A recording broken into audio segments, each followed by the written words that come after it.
ఆంధ్రప్రదేశ్ ఒడిశా సరిహద్దులోని కొటియా వివాదంపై రాష్ట్ర ప్రభుత్వం తక్షణ చర్యలు తీసుకోవాలని ఏపీ లోక్సత్తా రాష్ట్ర అధ్యక్షుడు బీశెట్టి బాబ్జీ డిమాండ్ చేశారు. గాంధీనగర్ ప్రెస్ క్లబ్లో నిర్వహించిన ప్రెస్ మీట్లో మాట్లాడిన ఆయన కొటియా 21 గ్రామాలు 6 పంచాయతీల్లో ఒడిశా ప్రభుత్వం చొరబాటుకు పాల్పడుతుందని ఆరోపించారు. ఈ అంశంపై శాసనసభలో తీర్మానం చేయాలని, గిరిజన హక్కులు మరియు ఖనిజ సంపదను కాపాడాలని ముఖ్యమంత్రి నారా చంద్రబాబు నాయుడు, ఉప ముఖ్యమంత్రి పవన్ కళ్యాణ్లను కోరారు. ఆంధ్రప్రదేశ్ ఒడిశా సరిహద్దులోని కొటియా వివాదంపై రాష్ట్ర ప్రభుత్వం తక్షణ చర్యలు తీసుకోవాలని ఏపీ లోక్సత్తా రాష్ట్ర అధ్యక్షుడు బీశెట్టి బాబ్జీ డిమాండ్ చేశారు. గాంధీనగర్ ప్రెస్ క్లబ్లో నిర్వహించిన ప్రెస్ మీట్లో మాట్లాడిన ఆయన కొటియా 21 గ్రామాలు 6 పంచాయతీల్లో ఒడిశా ప్రభుత్వం చొరబాటుకు పాల్పడుతుందని ఆరోపించారు.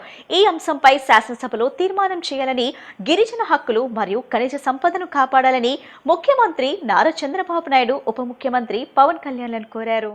ఆంధ్రప్రదేశ్ రాష్ట్రంలో ఒక కీలకమైన గిరిజన సమస్య ఉన్నది. ఈ సమస్యని ప్రస్తుత రాష్ట్ర శాసనసభ సమావేశాల్లో గౌరవ ముఖ్యమంత్రి చంద్రబాబు నాయుడు గారు, ఉప ముఖ్యమంత్రి పవన్ కళ్యాణ్ గారు చర్చించాలని ఆంధ్రప్రదేశ్ లోక్సత్తా పార్టీ రాష్ట్ర అధ్యక్షుడిగా కోరుతూ ఒక లేఖను విడుదల చేయడం జరిగింది. 1968లో ఆంధ్రప్రదేశ్ రాష్ట్రం ఒరిస్సా సరిహద్దు అంటే విజయనగరం జిల్లా సరిహద్దులో ఉన్నటువంటి ఇప్పుడు పార్వతీపురం మన్యం జిల్లా సరిహద్దులో 21 గ్రామాలు 6 పంచాయతీల దగ్గర ఒక వివాదం ఒరిస్సా ప్రభుత్వానికి మనకి. ఈ 21 పంచాయతీలు 6 పంచాయతీలు 21 గ్రామాల్లో అపారమైనటువంటి ఖనిజ నిక్షేపాలు ఉన్నాయి. ఈ ఖనిజ నిక్షేపాలు దోచుకోవడం కోసం చెప్పి 1968లో ఒరిస్సా ప్రభుత్వం మన బోర్డర్లోకి వచ్చిన తర్వాత మనం సుప్రీంకోర్టుకు వెళ్ళాం. సుప్రీంకోర్టుకు వెళ్తే 1988లో సుప్రీంకోర్టు స్టే ఇచ్చింది. తర్వాత 2006లో స్టేటస్కో ఇచ్చింది. ఈ స్టేటస్కో ఇచ్చిన తర్వాత అంచెలంచెలుగా ఒరిస్సా ప్రభుత్వం అత్యంత డామినేషన్తో మనకున్నటువంటి 6 పంచాయతీలు 21 గ్రామాలపైకి వచ్చేసి వాళ్లే లైట్లేసి వాళ్లే రోడ్లేసి ఇప్పుడు చివరికి ఎక్కడికి వచ్చారంటే మన ఆంధ్రప్రదేశ్ ప్రభుత్వ యంత్రాంగాన్ని కానీ లేకపోతే మన గిరిజనులు కానీ మనల్ని కానీ ఆ కొండపైకి వెళ్ళనివ్వకుండా అడ్డుకునే పరిస్థితి వచ్చింది. ఇది అత్యంత ప్రమాదకరంగా మారింది. కొటియా సమస్య అంటారు. కొటియాలో మన పోలీస్ స్టేషన్ లేదు. ఒరిస్సా వాళ్ళు పోలీస్ స్టేషన్ పెట్టారు. అక్కడ ఉన్నటువంటి 6 పంచాయతీలు 21 గ్రామాల గిరిజనులు ఆంధ్రప్రదేశ్లో కలిసి బ్రతకాలని కోరుకుంటున్నారు. ఎవరు ముఖ్యమంత్రి అయినా ఈ సమస్య కొనసాగుతుంది. గతంలో చంద్రబాబు నాయుడు గారు ముఖ్యమంత్రిగా ఉన్నప్పుడు నవీన్ పట్నాయక్ గారితో సంప్రదించారు. ఏం జరిగిందో తెలియదు.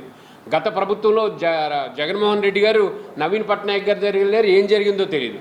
ఇప్పుడు ఈరోజు పరిస్థితి భిన్నంగా మారింది. ఒరిస్సా ప్రభుత్వం కంప్లీట్గా బీజేపీ చేతిలో ఉంది. కేంద్ర ప్రభుత్వం బీజేపీ ఉంది. ఈరోజు వాళ్ళ ఆగడాలు అడ్డుకోలేకపోతున్నాం. అక్కడ ఎగువ సెంబి దిగువ సెంబి అనే గ్రామంలో పవర్ ప్రాజెక్టు కట్టడం కోసం శంకుస్థాపన చేశారు వాళ్ళు. అక్కడ మన గిరిజన పిల్లల కోసం ఏర్పాటు చేసినట్టు ఆంధ్రప్రదేశ్ ప్రభుత్వం ఏర్పాటు చేసినటువంటి అంగన్వాడీ భవనాన్ని ఆ బోర్డులు, చార్ట్లు, పిల్లల పుస్తకాలు పట్టుకొని పోలీసులు వెళ్ళిపోయారు. దీన్ని ఎవరు ఆపుతారు?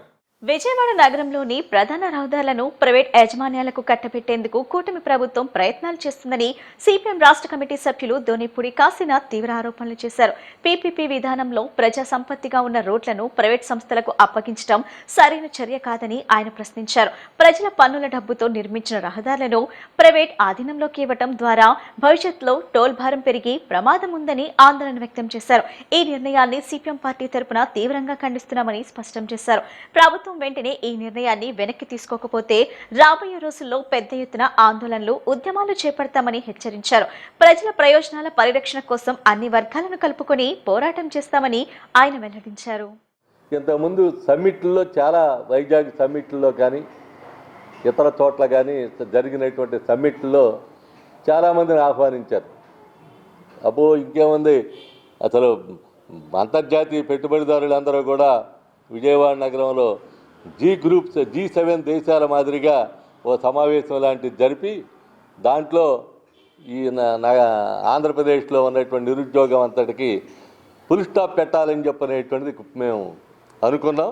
దానికి సంబంధించి లక్షల మందికి ఉద్యోగాలు వస్తాయని చెప్పారు.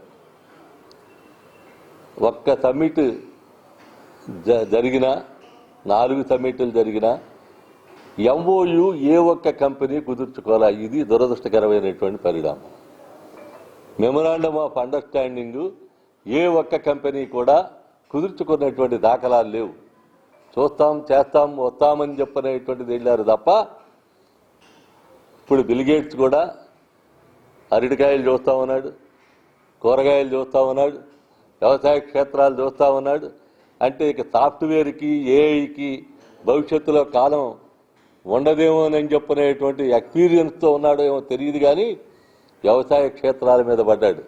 వ్యవసాయ రంగాన్ని ప్రైవేటైజ్ చేసేటువంటి దానికి, వాళ్ళ చేతుల్లోకి తీసుకునేటువంటి దానికి బిల్ గేట్స్ లాంటి వాళ్ళని తీసుకొచ్చి ఇక్కడ చూపించడం ద్వారా ఈ రాష్ట్రానికి ఉన్నటువంటి ప్రయోజనం ఏంటని అడుగుతున్నాం.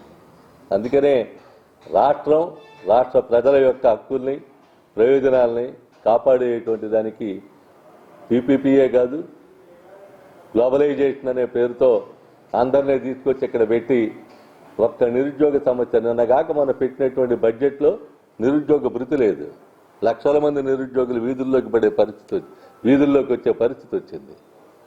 అట్లాగే ఇంకా వివిధ రకాలైనటువంటి వివిధ రూపాల్లో వాళ్ళు పెట్టినటువంటి బడ్జెట్ చూస్తే పీపీపీకి పెద్దపేట వేశాడు పయ్యావుల కేశవ్ గారు. ఇక ఆయన చెప్పిందే చంద్రబాబు నాయుడు గారే అసహనంగా ఉన్నంతలో చేశాం. కమ్యూనిస్టు నాయకులు మాజీ కార్పొరేటర్ పేటేటి రాజారావు వించిపేట అభివృద్ధిలో కీలక పాత్ర పోషించారని ఆంధ్రప్రదేశ్ దూదేకుల కార్పొరేషన్ చైర్మన్ నాగుల మీరా చెప్పారు.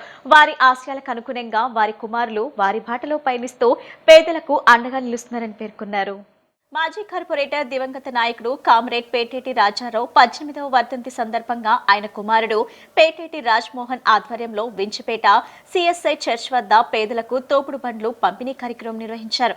ఈ కార్యక్రమానికి టీడీపీ అధికార ప్రతినిధి దూదేకుల కార్పొరేషన్ చైర్మన్ నాగుల మీరా ముఖ్య అతిథిగా విచ్చేసి రాజారావు చిత్రపటానికి నివాళులర్పించారు. అనంతరం ఎల్లమ్మ అనే మహిళకు జీవనోపాధి కోసం టిఫిన్ బండిని అందజేశారు. ఈ సందర్భంగా నాగుల మీరా మాట్లాడుతూ రాజారావు ప్రజల మనిషి అని, అట్టడుగు వర్గాల సంక్షేమం కోసం నిరంతరం శ్రమించారని కొనియాడారు. 2 సార్లు కౌన్సిలర్ గా పనిచేస్తూ కమ్యూనిస్టు సిద్ధాంతాలకు కట్టుబడి రాజరాజేశ్వరిపేట అభివృద్ధిలో ఆయన కీలక పాత్ర పోషించారని గుర్తు చేశారు. తండ్రి ఆశయాలను కొనసాగిస్తూ ఆయన కుమారులు రాజ్మోహన్, రాజశేఖర్ ఇలాంటి సేవా కార్యక్రమాలు చేయటం అభినందనీయమన్నారు. రాజారావు కుమారుడు పేటేటి రాజ్మోహన్ మాట్లాడుతూ తమ తండ్రి కార్మికులు, కర్షకుల పక్షాన నిలబడి ఎంతో మందికి నివాస గృహాలు, ఉద్యోగాలు కల్పించారని తెలిపారు. ఆయన మరణించి ఇన్నేళ్లైనా ఆయన జ్ఞాపకార్థం పేదలకు తోడ్పాటు అందించాలనే ఉద్దేశంతో ఈ కార్యక్రమం చేపట్టామని వివరించారు. పేటేటి రాజారావు గారు అట్టడుగు వర్గాల కోసం, అణగారిన వర్గాల కోసం వారి పక్షాన్ని నిలబడినటువంటి రాజారావు గారి 18వ వర్ధంతి సందర్భంగా ఆయన కుమారులైనటువంటి పేటేటి రాజ్మోహన్, రాజశేఖర్ వాళ్ళ కుటుంబ సభ్యులు కలిసి ఈరోజు ఎల్లమ్మకి ఒక టిఫిన్ బండిని బహుకరించడం అనేది చాలా సంతోషించదగ్గ విషయం. రాజారావు గారు ఈ ప్రాంతం మొత్తంలో ఇంచిపేటలో ఆయన తెలియని వారు ఉండరు. 2 సార్లు కౌన్సిలర్గా ఎన్నికై కమ్యూనిస్టు పార్టీలో ఆ కుటుంబం సేవలందించింది.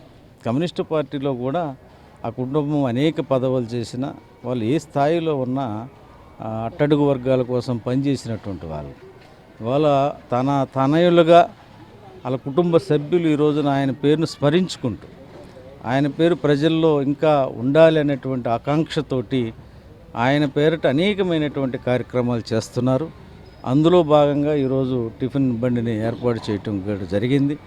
పేదల పక్షాన ఉన్నటువంటి ఆయనకు నా ఘనమైనటువంటి విప్లవ జోహార్లు అర్పిస్తూ ఉన్నాను. చివరి వరకు నమ్మిన సిద్ధాంతం కోసం పనిచేసినటువంటి వ్యక్తి. ఇవాళ రాజరాజేశ్వరిపేటలో ఇవాళ ఆ ప్రాంతం ఈరోజు ఇలా ఉంది అంటే, లేకపోతే ఈ ప్రాంతం ఈ రకంగా అభివృద్ధి చెందిందంటే అందులో రాజారావు గారి కృషి చాలా ఉంది. ఇవాళ ఆయన్ను స్మరించుకోవాల్సినటువంటి నాయకుడు కూడా. అటువంటి నాయకుడి పేరున ఇటువంటి కార్యక్రమాలు మునుముందు కూడా ఈ కుటుంబం చేయాలని హృదయపూర్వకంగా కోరుకుంటూ, మరి ఈ కార్యక్రమంలో పాల్గొన్నటువంటి పాస్టర్ గారికి, అట్లాగే వాళ్ళ కుటుంబ సభ్యులకి, ఇక్కడ ఉన్నటువంటి తెలుగుదేశం పార్టీ కార్యకర్తలకి, అట్లాగే సంఘ పెద్దలకి అందరికి కూడా పేరు పేరున నా నమస్కారాలు తెలియజేస్తా ఉన్నాను. విజయవాడ ఏలూరు రోడ్లోని అనురాధ ఫర్నిచర్ స్థాపించి 40 సంవత్సరాలు అయిన సందర్భంగా షోరూంలో హనుమాన్ చాలీసా పారాయణం ఘనంగా నిర్వహించారు. శ్రీ మాణికాంత్ ఆధ్యాత్మిక యాగక్షేత్రం ఆధ్వర్యంలో ఈ పారాయణ కార్యక్రమాన్ని వైభవంగా జరిపించారు. ప్రతి ఇంట ప్రతి చోట హనుమాన్ చాలీసా పారాయణం చేస్తే స్వామివారి అనుగ్రహం ఆశీస్సులు లభిస్తాయని అనురాధ ఫర్నిచర్స్ నిర్వాహకులు మాణిక్యాలరావు తెలిపారు. విజయవాడ ఏలూరు రోడ్లోని అనురాధ ఫర్నిచర్ స్థాపించి 40 సంవత్సరాలైన సందర్భంగా షోరూంలో హనుమాన్ చాలీసా పారాయణం కార్యక్రమాన్ని ఘనంగా నిర్వహించారు. శ్రీ మాణికాంత్ ఆధ్యాత్మిక యాగక్షేత్రం ఆధ్వర్యంలో ఈ పారాయణం కార్యక్రమాన్ని వైభవంగా జరిపించారు. నున్న నుంచి వచ్చిన బ్రహ్మరాంబ హనుమాన్ చాలీసా బృందం హనుమాన్ చాలీసా పారాయణం చేశారు. అనురాధ ఫర్నిచర్స్ నిర్వాహకులు మాణిక్యాలరావు దంపతులు స్వామివారికి విశేష పూజలు నిర్వహించారు. ఈ సందర్భంగా వారు మాట్లాడుతూ అనురాధ ఫర్నిచర్ స్థాపించి 40 సంవత్సరాలైన సందర్భంగా హనుమాన్ చాలీసా పారాయణం కార్యక్రమాన్ని నిర్వహించామని చెప్పారు.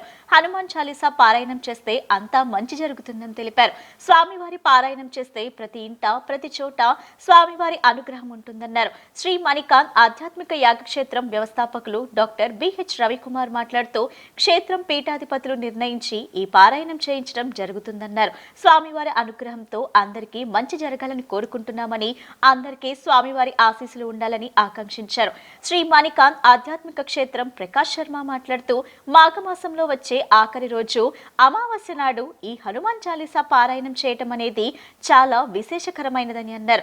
యాగక్షేత్రం నుంచి హనుమాన్ చాలీసా పారాయణం చేయటం ప్రారంభించామని 6 మాసాల నుంచి అనేక చోట్ల ఈ కార్యక్రమం నిర్వహిస్తున్నామని అన్నారు. సరిత మాట్లాడుతూ ప్రతి ఒక్కరూ హిందూ ధర్మానికి కట్టుబడి ఉండాలని మన సంస్కృతి సాంప్రదాయాలను ఆచరించాలన్నారు.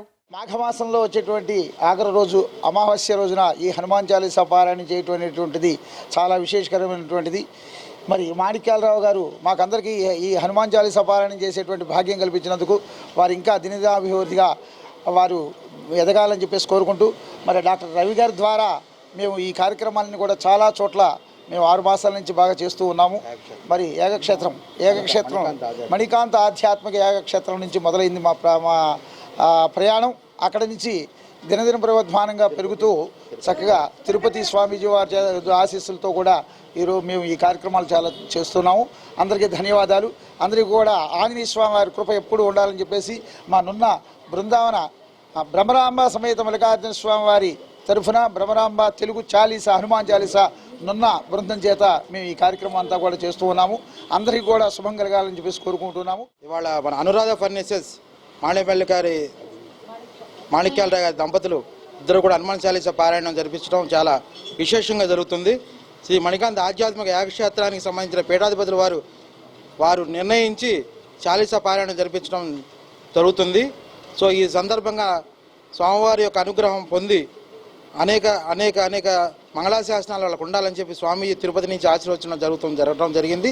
ఈ సందర్భంగా మా భక్త బృందం అంతా కూడా ఈ కార్యక్రమాన్ని ఉదయం 10ంటికి మొదలుపెట్టి సాయంత్రం 5 వరకు కూడా ఈ కార్యక్రమం జరిపించడం జరుగుతుంది. భక్తులందరూ కూడా వచ్చి స్వామివారి యొక్క ఆశీర్వచనం తీసుకొని రక్ష తీసుకొని ఆయన యొక్క అనుగ్రహం పొందాలని మనస్ఫూర్తిగా కోరుకుంటూ జై హనుమాన్. మా గురువుగారు మాకు చాలా సంవత్సరాల నుంచి పరిచయం అండి. ఈ చాలీసా అనేది ఇలా పెట్టి హనుమంతుడి విగ్రహం తీసుకొచ్చి ఇంటి దగ్గర చేయడము, మనం ఎక్కడ కోరుకుంటే అక్కడికి వచ్చి చేస్తారండి ఈ బృందం అందరూ కూడా. మాది నున్న మా మాస్టర్ మాకు ఎప్పటి 40 ఏళ్ళ నుంచి అనుబంధం ఉంది. మా అక్క వాళ్ళు అందరూ కూడా ఈ బృందం తరపున అందరూ వచ్చి చేస్తారండి. సారి వాళ్ళ అనురాధ ఫర్నిచర్స్లో పెట్టుకున్నారు. వారికి వాళ్ళ ఆంజనేయ స్వామి ఇక్కడే ఉండి వారి బిజినెస్ని ఇంకా దినదినాభివృద్ధి చేయాలని కోరుకుంటున్నాను. అట్లాగే ప్రతి ఒక్కరూ కూడా చాలీసా పారాయణం పెట్టించుకోవడం అనేది మీకు చాలా పాజిటివ్ ఎనర్జీని ఇస్తుంది.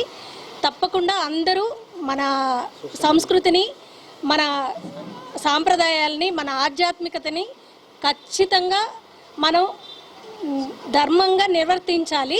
అందరూ దీనికి హిందూ ధర్మానికి కట్టుబడి ఉండాలని కోరుకుంటూ జై శ్రీరామ్. అనురాధ ఫర్నిచర్ స్థాపించి 40 సంవత్సరాలైన సందర్భంగా ఈ రోజున మేము ఈ హనుమాన్ చాలీసా పారాయణం అది ఈ భక్త బృందం చేత చేపిస్తున్నాము. హనుమాన్ చాలీసా జరిగితే మంచిదని కూడా మాకు అనిపించింది. ఈ హనుమాన్ చాలీసా ఇక్కడే కాదు, ప్రతి ఇంట్లో కూడా, ప్రతి చోట, ప్రతి ఊళ్ళో కూడా చేస్తే అది స్వామివారి అనుగ్రహం ఉంటుంది. కంపల్సరీగా అందరి దేవతల అనుగ్రహం ఉంటుందని చెప్పి హనుమాన్ చాలీసా కార్యక్రమం మేము చేస్తాం. అనురాధ ఫర్నిచర్స్ మాణిక్యాలరావు గారు మా వారు ఈ స్థాపించి 41 సంవత్సరాలైంది. 41 సంవత్సరాలు అయిన సందర్భంగా 41సారి హనుమాన్ చాలీసా పారాయణం చేస్తున్నాము. మాకే చాలా ఆనందదాయకంగా ఉంది. స్వామివారు ఇక్కడికి విచ్చేశారని నమ్మకం మాత్రం మాకు బాగా ఉంది. మాకు అంతా మంచి జరుగుతుంది. అందరూ కూడా ఈ పారాయణం చేసుకుని ఇంటింట అందరూ కూడా ఆశీర్వదించాలి. మీరు ఆ దేవుడు కృప అందరికీ ఉండాలని కోరుకుంటూ సెలవు తీసుకుంటాం. విజయవాడలో రైల్వే అభివృద్ధిపై కీలక ప్రకటనలు వెలువడ్డాయి. కేశినేని రైల్వే డివిజనల్ రైల్వే మేనేజర్తో కలిసి నిర్వహించిన ప్రెస్ మీట్ లో పలు అంశాలపై స్పందించారు. కేంద్ర బడ్జెట్ లో రైల్వే శాఖకు భారీగా నిధులు కేటాయించారని, ఆంధ్రప్రదేశ్ కు బుల్లెట్ ట్రైన్ అవకాశాలు కల్పించినట్లు తెలిపారు. ముఖ్యమంత్రి నారా చంద్రబాబు నాయుడు 17 సార్లు ఢిల్లీకి వెళ్లి రైల్వే మంత్రి అశ్విని వైష్ణవ్ను కలిసి రాష్ట్రానికి నిధులు మంజూరు చేయాలని విజ్ఞప్తి చేశారని వెల్లడించారు. విజయవాడ రైల్వే సమస్యలపై సమగ్ర చర్చలు జరిగాయని తెలిపారు. రైల్వే డిఆర్ఎంతో కలిసి విజయవాడ ఎంపీ కేశినేని మీడియా సమావేశం నిర్వహించారు. ఈ సమావేశంలో వారు మాట్లాడుతూ, ముఖ్యమంత్రి చంద్రబాబు నాయుడు కృషి వల్లే రాష్ట్రానికి రైల్వే శాఖ అధికమైన నిధులు కేటాయించిందన్నారు. ఆంధ్రప్రదేశ్కు బుల్లెట్ ట్రైన్ అవకాశాలు కల్పించారని, చాలాసార్లు ముఖ్యమంత్రి ఢిల్లీ వచ్చి రైల్వే మంత్రిని కలిసి నిధులు మంజూరు చేయమని విజ్ఞప్తి చేశారన్నారు. ముఖ్యమంత్రి చంద్రబాబుకు ధన్యవాదాలు తెలిపారు. విజయవాడలో ఉన్న రైల్వే సమస్యలపై డిఆర్ఎంతో చర్చించామని, మా సలహాలు సూచనలు తీసుకున్నారన్నారు. రైల్వే లైన్లతో ముడిపడి ఉన్న డ్రైనేజ్ సమస్యలపై చర్చించామని, విజయవాడ రైల్వే స్టేషన్ భారతదేశంలోనే అతిపెద్ద రైల్వే స్టేషన్ అభివృద్ధి చెందబోతుందని, 2-3 నెలల్లో సమస్యలన్నీ పరిష్కారం అవుతాయని వివరించారు. మొన్న బడ్జెట్ సమావేశాల్లో రైల్వే శాఖ చక్కటి ఆకర్షణీయమైన ఆంధ్రప్రదేశ్ రాష్ట్రానికే కాకుండా తెలుగు రాష్ట్రాలకి చక్కటి అవకాశాలు కల్పించింది.